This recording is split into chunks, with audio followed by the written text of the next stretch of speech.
Have you ever felt like the good or bad label, is too simplistic? Like real life is more about what you do than some fixed category. Oh, yeah, definitely. I think even fictional worlds kind of wrestle with that, that idea. Yeah. Like I was thinking about this after a recent tabletop RPG session. My character's usually, a pretty staunch idealist, but they were faced with this moral dilemma that really pushed their boundaries. And it got me thinking, do our actions define us more than any label? Absolutely. And it's really fascinating how this plays out in like fictional worlds, right? Especially games like Dungeons and Dragons. There's a fantastic article on LitRPG Reads by Kathy Stone that like really digs into this. I love that you brought up D&D. Their alignment system has always been so intriguing to me.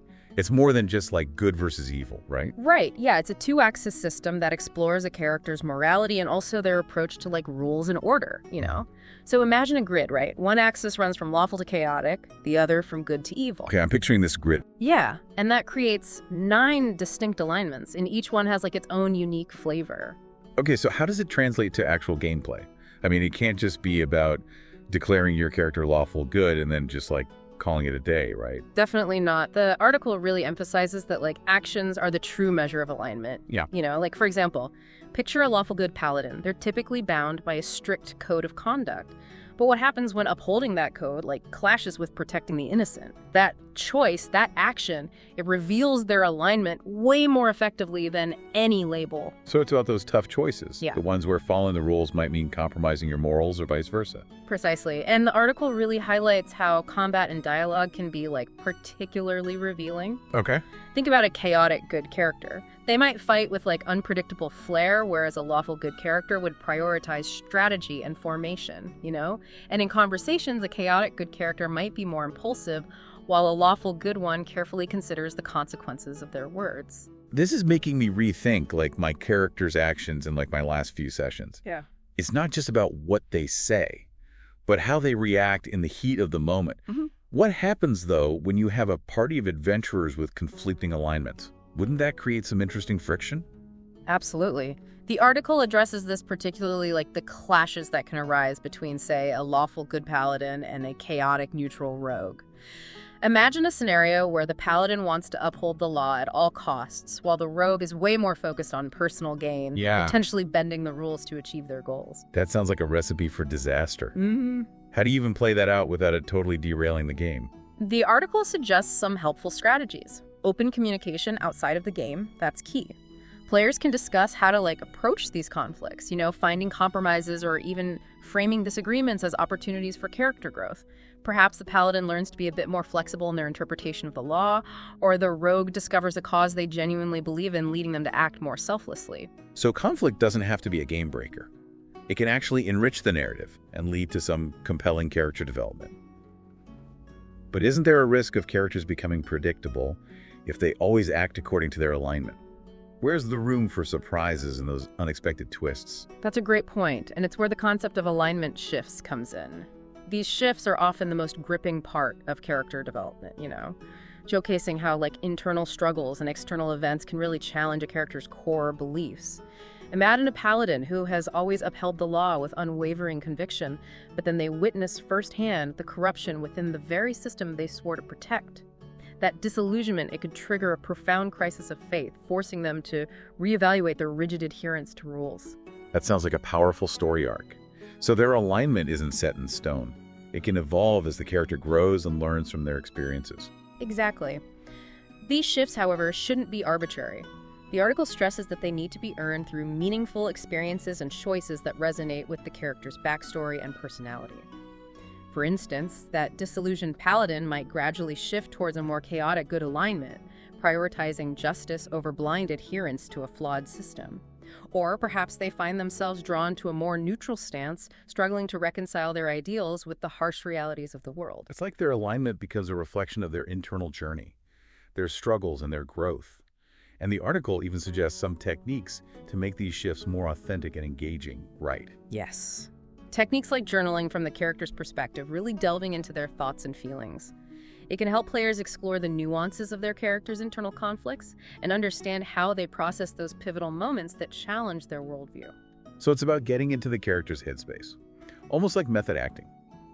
What other techniques does the article recommend? One that I found particularly intriguing is role-playing from the perspective of a different alignment. Imagine, for instance, if a player whose character is lawful good spends some time role-playing as a chaotic, neutral character. That sounds like a fascinating exercise. It's almost like walking a mile in someone else's shoes, seeing the world through a completely different lens. It is. It can help players break free from their preconceived notions about alignment and gain a deeper understanding of the motivations and choices of characters who might seem radically different from their own.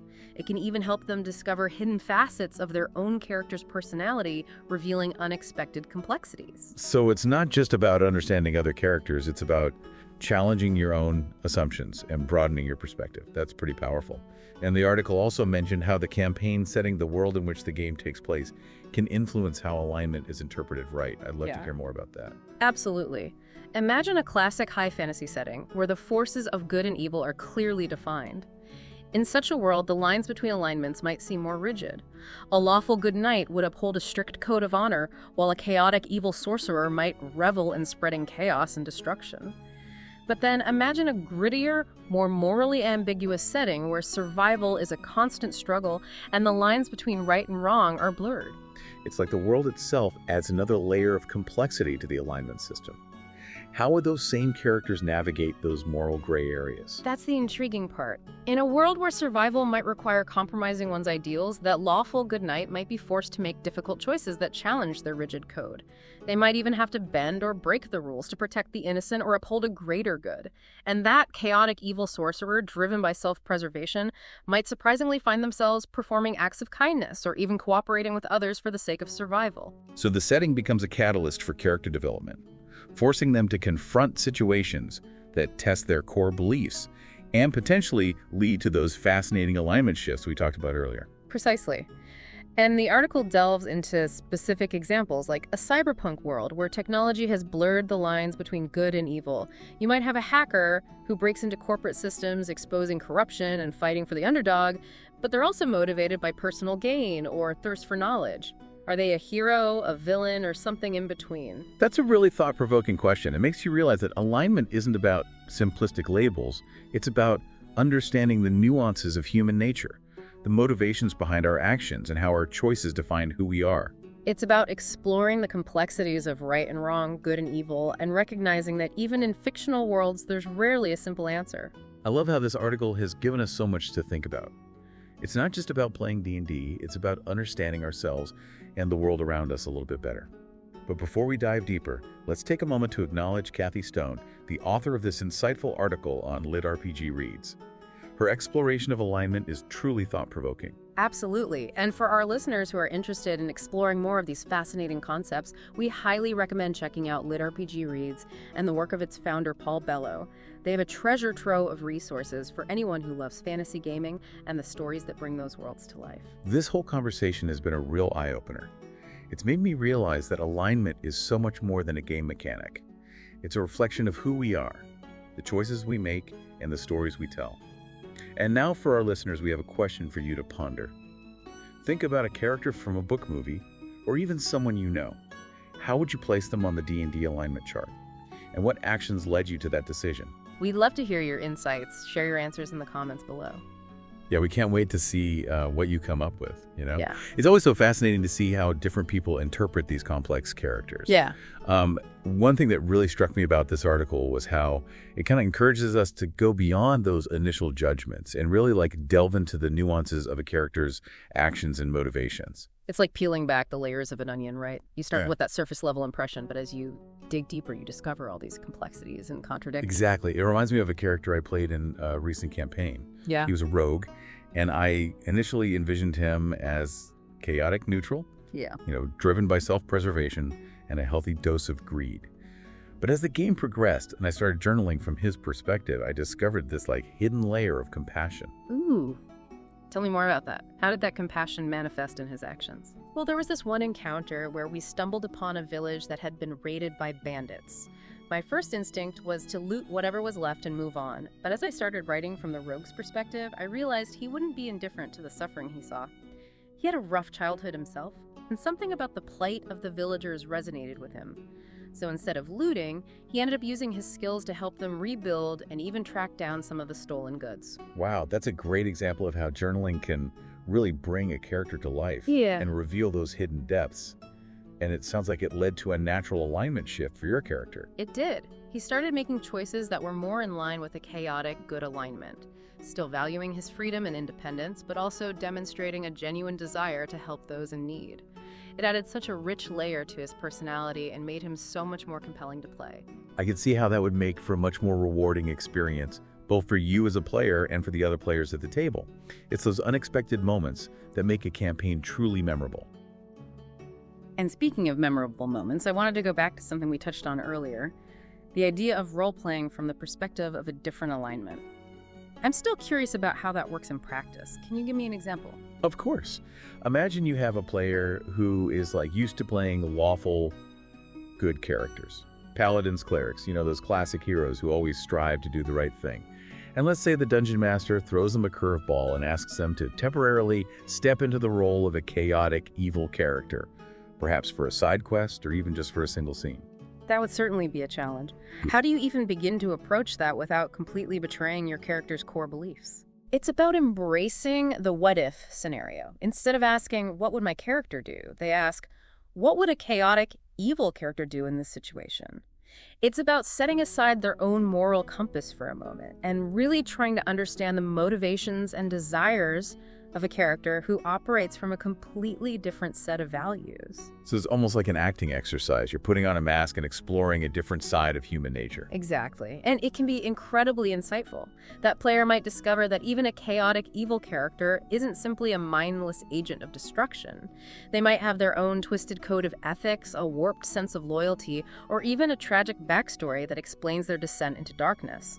It's about finding the human element, even in those characters who seem monstrous on the surface.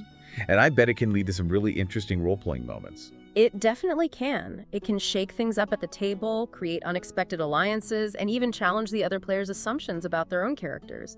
Imagine that lawful good paladin having to negotiate with a chaotic evil character they've been battling for weeks. That would make for a tense and unpredictable encounter. It really highlights the power of alignment as a storytelling tool.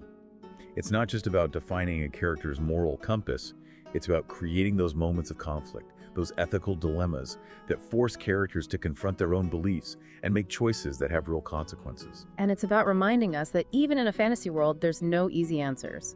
Good and evil are often intertwined, and the line between them can be blurry. That's what makes these stories so compelling and relatable. Absolutely. It's that complexity that keeps us engaged and makes us want to explore these worlds and these characters in more depth. And speaking of exploring worlds, I want to go back to that point you made earlier about how the campaign setting can influence how alignment is interpreted. We talked about high fantasy and cyberpunk, but what about other settings? How would alignment play out in, say, a historical setting or a science fiction universe? That's a fascinating question. Imagine a campaign set in ancient Rome, for instance. The concept of honor, duty, and loyalty were paramount in Roman society, but so was ambition and the pursuit of power. A lawful good character in that setting might be a stoic senator upholding the law and serving the Republic with unwavering dedication, while a chaotic, neutral character might be a cunning gladiator fighting for their own survival and glory, willing to bend the rules to achieve their goals. It's fascinating to think about how those same alignment archetypes would manifest in such a different cultural context. What about a science fiction setting? How would alignment be interpreted in a world where technology has advanced far beyond our own and humanity is exploring the vastness of space? That opens up a whole new realm of possibilities. Imagine a futuristic society where artificial intelligence has become sentient, or where humans have colonized distant planets, encountering alien civilizations with their own unique values and belief systems. In such a setting, the traditional concepts of good and evil might need to be re-examined. It's like the very definition of alignment would evolve alongside humanity's understanding of the universe. Precisely. A lawful good character in that setting might be a scientist dedicated to ethical research and the advancement of knowledge, while a chaotic neutral character might be a rogue spaceship captain exploring the uncharted territories of space, driven by a thirst for adventure and a disregard for the rules that bind others. I love how these different settings challenge our preconceived notions about alignment and force us to think about these concepts in new and unexpected ways. It's a reminder that even in fictional worlds, there's always more to discover, more to learn, and more to explore. It's about embracing the infinite possibilities of storytelling and using alignment as a tool to create narratives that are both thought-provoking and entertaining. And it's about recognizing that even in the most fantastical settings, the human element remains at the core of these stories. It's our choices, our actions, and our motivations that shape these worlds and drive these narratives forward. And it's that shared human experience, those universal themes of good and evil, right and wrong, that make these stories resonate with us across genres and cultures. Absolutely. It's about finding those connections, those moments of recognition that make us realize that even in the most alien or fantastical settings, we're all ultimately grappling with the same fundamental questions about who we are and what it means to be human. And that, I think, is the true power of alignment. It's not just a game mechanic. It's a mirror that reflects our own inner struggles, our aspirations, and our capacity for both good and evil. This deep dive has been such a rich and rewarding exploration of alignment, and I'm so grateful for your insights. But before we move on to our final thoughts, I want to encourage our listeners to keep that conversation going. Yeah, we've been having such a great conversation about alignment and its significance beyond D&D, It's fascinating how these concepts can apply to understanding characters and stories even in real life. Yeah, totally. Alignment, it gives us this framework for looking at the motivations behind actions. And it helps us dig deeper into the complexities of human nature. It's not about putting people in these boxes of good or evil, but rather seeing the spectrum of choices and how they shape who we are. Yeah. And remember earlier we asked our listeners to think about a character from a book or movie or even someone they know and try to place them on that D&D alignment chart. We'd love to hear what you all came up with. Which character did you choose and what were those actions that led you to that decision? Share your thoughts in the comments below. Yes. We always love hearing from you and having these discussions. It's amazing how something as simple as an alignment chart can spark such insightful conversations about, what makes us human. Before we wrap up, I wanted to go back to something we talked about a bit earlier. The idea of alignment shifts. We've explored how characters can evolve over time. But I'm curious about us, the players. Can our own understanding of alignment change as we engage with these concepts through games like D&D or even the stories we read and watch? That's a really interesting question.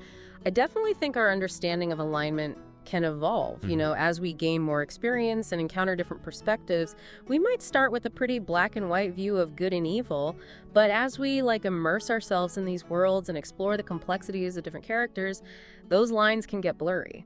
We start to see the shades of gray that exist within people and realize that, someone's motivations are rarely purely good or purely evil. It's almost like we're going on a journey of self-discovery right alongside our characters and expanding our own moral compass, challenging our own ideas about things. Exactly. It's about embracing the idea that personal growth is an ongoing process, and recognizing that the choices we make both in games and in life reflect our changing understanding of the world and our place in it. I think what's so cool about D&D and storytelling in general is that it gives us this safe space to explore these complex themes and experiment with different perspectives. We can step into the shoes of characters who challenge us and force us to confront situations we might never encounter in our everyday lives. Yeah, it's this powerful tool for developing empathy and understanding. It allows us to see the world through different lenses and appreciate that morality is not always simple. It reminds us that there's often more to a story than we might initially think, and it encourages us to look beyond those surface-level judgments. As we wrap up this deep dive on alignment, I'm struck by how this conversation has gone way beyond just the mechanics of a game. It's really become a reflection on the human condition itself, our capacity for both incredible kindness and unimaginable cruelty, and the constant struggle to figure out what's right and wrong. Yeah, and it shows the power of stories, right? And how they can help us explore the depths of human nature and make us think about ourselves. Games like D&D give us this unique platform for these explorations, but the lessons we learn can apply to how we understand the world in general. This whole journey has been so insightful, and I want to thank Kathy Stone again for her amazing article on LitRPG Reads.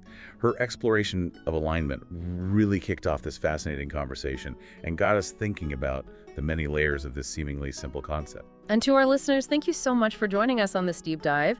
We encourage you to keep exploring these ideas, challenge your own assumptions, and engage in meaningful conversations about what it means to be human. Remember, alignment is more than just a label. It's a way to understand why we do the things we do and to recognize that the choices we make shape not only our own lives, but also the world around us. So keep questioning, keep exploring, and keep diving deep.